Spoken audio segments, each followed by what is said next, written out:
Assalamualaikum warahmatullahi wabarakatuh.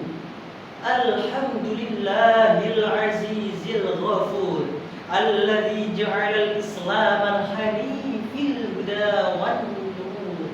Allahumma shalli ala sayyidina Muhammad khatamil anbiya'i wal mursalin wa ala alihi wa sahbihi ajma'in. Amma Dewan Hakim Dai MTQITS 2024 yang saya hormati, pertama dan yang paling utama, marilah kita panjatkan puja dan puji syukur kehadirat Allah Subhanahu wa Ta'ala yang telah memberikan nikmat iman, nikmat Islam, nikmat akal, sehingga kita dapat berpikir dan berlogika menjadi agama Islam, menjadi muslim yang seutuhnya.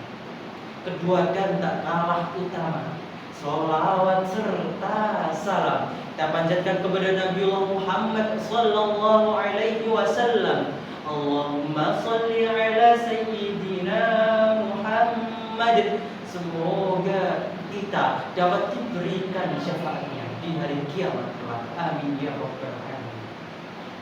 Hadirin rahimakumullah, berbicara mengenai Islam.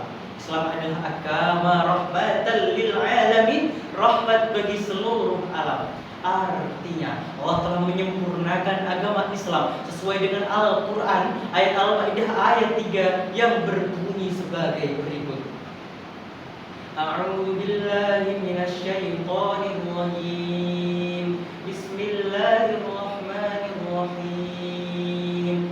Al-yawma akmaltu lakum dinakum wa atmamtu 'alaikum ni'mati wa raditu lakumul Islam dinan. Al-yawma akmaltu lakum dinakum. Pada hari ini telah aku sempurnakan agamamu untukmu. Wa atmamtu 'alaikum ni'mati, dan telah aku cukupkan nikmatku kepadamu. Wa raditu lakumul Islam dinan, dan telah Allah ridhoi agama Islam sebagai agama kita. Ayat tersebut menjelaskan bahwa Allah telah memberikan nikmat kita sehingga kita dapat memeluk agama Islam, agama rahmatan lil alamin. Serta Allah telah menyempurnakan agama Islam sehingga agama Islam adalah agama yang paling sempurna dari awal utusnya Nabi Muhammad sallallahu alaihi wasallam sampai ke zaman sekarang, sampai nanti hari kiamat kelak. Namun hadirin, pada zaman sekarang ini, zaman yang terus berkembangnya sains dan teknologi, manusia semakin lepas dengan agama. Agama dianggap sebagai kebutuhan primer, bukan agama dianggap sebagai kebutuhan tersier, bukan kebutuhan primer, kebutuhan sampingan, bukan kebutuhan utama. Hal ini menyebabkan manusia menganggap agama sebagai hal yang terbelakang, agama sebagai hal yang kuno, kitab sebagai agama, kitab sebagai hal yang tidak relevan. Mereka lebih mendengarkan ilmuwan-ilmuwan sains zaman sekarang dibanding ulama-ulama kita, ulama-ulama Islam zaman terdahulu. Hal ini padahal ketika kita melihatnya, ketika kita melihat zaman sekarang, umat Islam semakin tertinggal dengan zaman barat, umat Islam semakin terpuruk, umat Islam hanya mengikuti doktrin-doktrin dari negara barat, mayoritas agama selain Islam, sehingga agama Islam semakin ketinggalan. Padahal ketika kita melihat pada zaman keemasan Islam, begitu banyak tokoh yang selain mereka belajar agama, mereka juga belajar ilmu-ilmu sains dan teknologi. Kita masih ingat Ibnu Sina dengan kedokterannya, sehingga pada zaman itu semua dunia barat mengadopsi ilmu-ilmu dari Ibnu Sina. Kemudian kita ingat juga Ibnu Rushd yang paham tentang geografi, kemudian Al-Khwarizmi yang paham tentang algoritma dan aljabar, di mana semua itu terpendam dalam angan-angan umat Islam.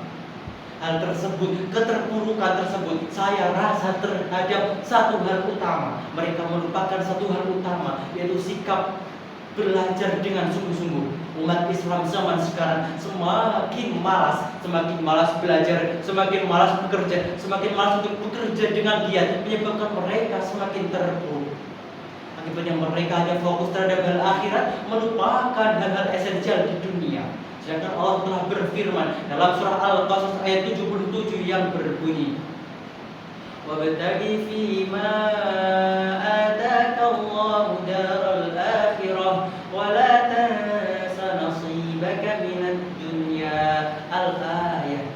Allah telah memberikan kepada kita, wabtaghi fima ataka Allah daral akhirah. Kita telah diberikan rumah akhirat, kita diberikan jatah akhirat. Tapi wala tansa, janganlah lupa, wala tansa nasibaka minad dunya. Janganlah lupa tentang jatah kita yang ada di dunia. Karena selain kita diberikan jatah di akhirat, umat muslim juga diberikan jatah di dunia.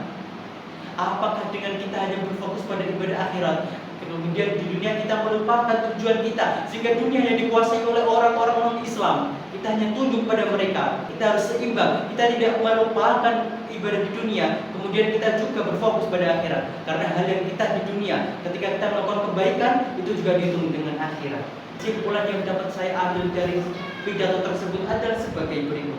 Kita sebagai umat muslim, selain kita berfokus pada akhirat, juga harus berfokus pada dunia. Karena dengan kita berfokus pada dunia, maka agama Islam tidak terpuruk, agama Islam tidak tertinggal. Ketika kita mengikuti sains dan teknologi, maka agama Islam akan semakin menjunjung tinggi, terjunjung tinggi menjadi pionir peradaban di dunia. Sebelum saya tutup pidato pada hari ini, maka izinkanlah saya menyampaikan syair. Pemuda, pemuda, pemuda harapan bangsa, pemuda, kejarlah agama, jangan lupakan bagianmu di dunia. Wallahul muwaffiq ila aqwamit thariq. Wassalamu alaikum warahmatullahi wabarakatuh.